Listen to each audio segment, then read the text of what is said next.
En grande partie à la volonté de Philippe Cazenaz, qu'on voit là-bas au bout de la salle dans une belle veste bien colorée. C'est magnifique. Voilà. Donc, on va essayer de nous présenter très rapidement, parce qu'on est surtout là pour boire un coup. On va essayer de nous présenter en 2 mots un petit peu la philosophie de ce travail. Mon ami Didier, qui est homme de théâtre, va vous lire un petit extrait qui est l'introduction du livre. Je vous dirai 2 mots et puis on pourra commencer les festivités. Oui. Bonsoir. Raconter l'histoire d'un lieu, c'est vivre avec la mort. C'est compter le temps, celui des autres, le sien, celui qui va manquer. C'est une valse à 3 temps. Raconter celui écrivant des informations et de l'innovation technologique. Celui plus lent des relations entre les humains. Et enfin celui immobile des imaginaires, des grands écrits et des mythes qui fondent depuis la nuit des temps l'inconscient de nos sociétés.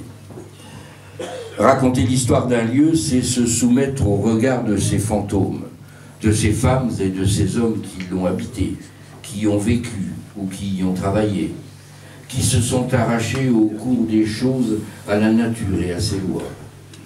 Leur Odyssée a changé le cours du temps. Ils pouvaient et ils l'ont fait. Le conteur est là, assis au milieu d'un cercle de spectateurs attentifs, captivés. Ce qu'il compte, chaque fois, agit comme ces semailles de printemps qui produisent une vigoureuse espérance, car son récit ouvre un passage entre les vivants et les morts. Il tient la porte ouverte pour permettre à chacun de composer avec ses fantômes. Les noces du fer et du feu sont consommées, de l'union de Guy de Vindel et de Catherine Argyro-Poulot. Un nouveau monde adviendra le 23 décembre 1903 à Hayange, avec la naissance d'Hélène, une aristocrate, un diamant à l'état pur. Il lui faudra un écrin. Guy de Vindel lui fera construire le château de Tournebride. Elle préférera Paris. Ségolène, la nièce de Guy, y habitera jusqu'en 1978. Leurs fantômes sont dans le livre, avec leurs ombres et leurs lumières, cachés au fil des pages dans les profondeurs du château. Ils nous parlent de l'existence humaine, de ce qui nous rapproche et nous résume, être de chair, de besoin, d'espoir et de secousse. Raconter l'histoire d'un lieu, c'est arrêter le moment où l'autre monde est là. C'est voir ce qui n'est pas montré, c'est entendre ce qui n'est pas dit, c'est ressentir ce qui vient au plus profond de la terre. Alors tu les rencontreras au fond d'un couloir, derrière une lourde porte ou dans le parc, les fantômes du château. Ils sont d'une famille qui a traversé 3 siècles, autant que les siècles l'ont traversé. Ils sont aussi nos propres fantômes. Et puis, il y a les vivants, les nouveaux aventuriers. Merci.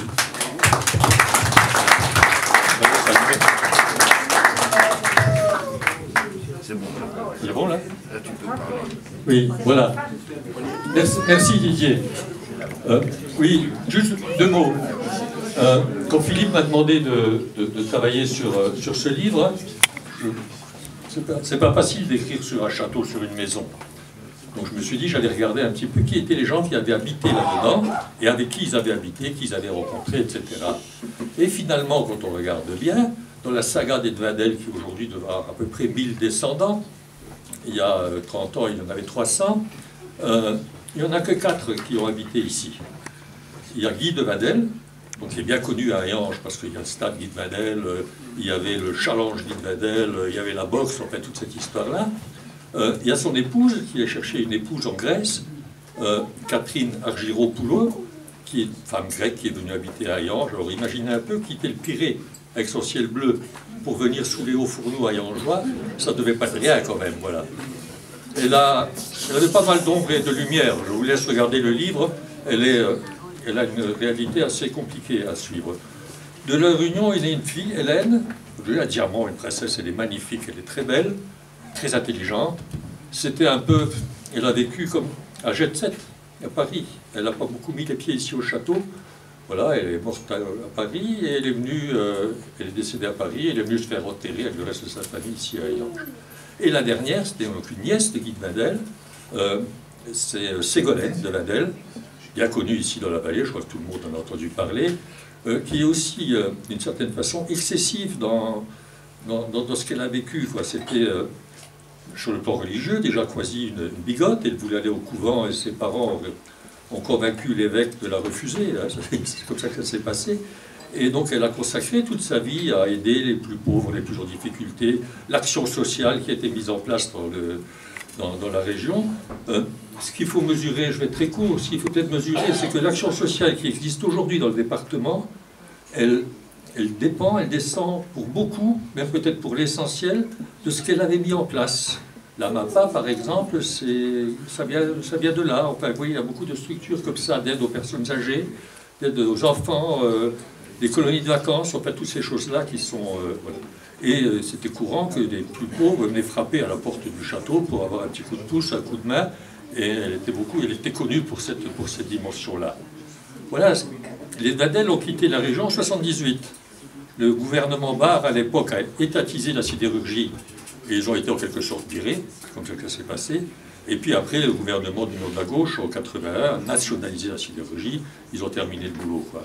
Donc l'histoire de la sidérurgie, depuis 1978, s'écrit sans les Vadel. C'est une autre histoire, et on en entend souvent parler, on la voit ici sous les fenêtres du château. Alors à partir de là, il y a eu 3 propriétaires, pas des masses. Les premiers, c'est l'hôpital. Ils se sont dit, ça touche, et on pourrait, avec ce château-là, faire un truc pour les personnes âgées, ils voulaient faire, comment on appelle ça, une infirmerie, enfin il y avait un certain nombre de projets, ils n'ont pas trouvé les fonds. Entre-temps, le parc a été amputé de la moitié, il faisait un peu plus de 4 hectares, aujourd'hui il fait 2 hectares. C'est encore pas mal, il est magnifique. Voilà. Le propriétaire suivant, c'est un homme d'affaires thionvillois qui a fait une dizaine d'années, qui a sévi une dizaine d'années dans la région, qu'on retrouve aujourd'hui, je crois, à Monaco. Et le troisième aventurier, c'est un couple finalement, ils sont 2, c'est Philippe, avec sa jolie veste, et son ami, comment c'est, Taoufik, voilà, qui associés ont racheté cette affaire-là, puis ils se sont lancés dans l'aventure, apparemment parfois difficilement, avec plus ou moins de bonheur, mais en tout cas le château est là, il fonctionne, et on est toujours heureux de passer par ici.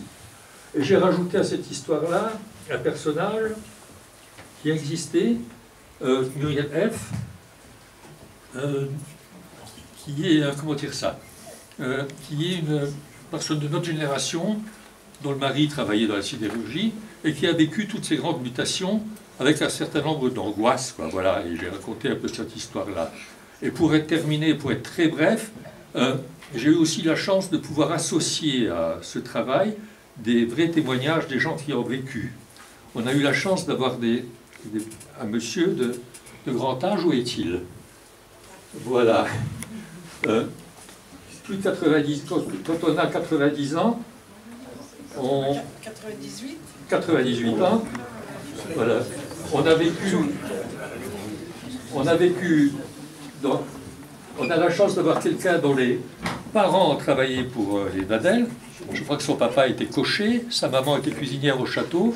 Lui-même a travaillé toute sa vie dans la sidérurgie, et je crois avoir compris encore aujourd'hui que ses enfants travaillent chez Vital, et que voilà, on a autour de ce monsieur un résumé de l'histoire vécue réelle. Un autre grand témoin, Henri Graff, là-bas au fond. Pareil, tout le monde le connaît. Il est héritier, c'est un héritier direct de l'investissement de Guy de Vadel dans le sport. Hein, je crois, on sait aujourd'hui le gymnase du Tournebride, je te laisserai parler tout à l'heure, le gymnase du Tournebride, le stade Guy de Vadel, etc. Et de cette histoire-là, d'ailleurs, j'en ai une vraie histoire avec la boxe, quoi, voilà. Et Henri, un peu l'héritier, le porteur, qui a continué cette histoire-là. Et puis, il y a du personnel qui a travaillé au château. Il y a la fille de la lingère, de la couturière de la lingère de Ségolène. Elle est Madame la Volée. Oui. Voilà, elle est là. Et puis il y a deux dames là qui ont travaillé aussi pour Ségolène dans l'action sociale. Hein, voilà, pratiquement jusqu'au bout. Voilà, alors je dois une excuse, je me suis un peu mélangé les crayons dans les noms, mais je vous en excuse, il n'y avait pas de malice là-dedans. Voilà, et puis on a aussi la chance ici dans cette vallée, parce qu'il y a un fort attachement, il n'y a pas un endroit que je connaisse où il y a autant de petits écrivains, de poètes, de photographes, de peintres, de barbouillards, des mauvais, des moyens, des bons, des très bons, qui racontent un peu l'histoire de la vallée. Moi je pense, et puis il y a une vice-présidente de la communauté d'Aglo qui est là, j'en profite pour passer le message, je pense qu'il faudrait un lieu, une dynamique, quelque chose comme ça qui puisse permettre de faire vivre cette histoire-là. On a la chance d'avoir sur 15 km 250 ans d'histoire d'industriel et d'histoire d'urbanisme industriel. C'est unique, et ça vaut la peine, ça vaudrait presque la peine d'en faire un grand dossier de patrimoine mondial de l'humanité ou quelque chose comme ça. Voilà. Et j'ai tenu, moi, à associer aussi dans ce livre quelques amis, photographes, peintres, quelques-uns sont là.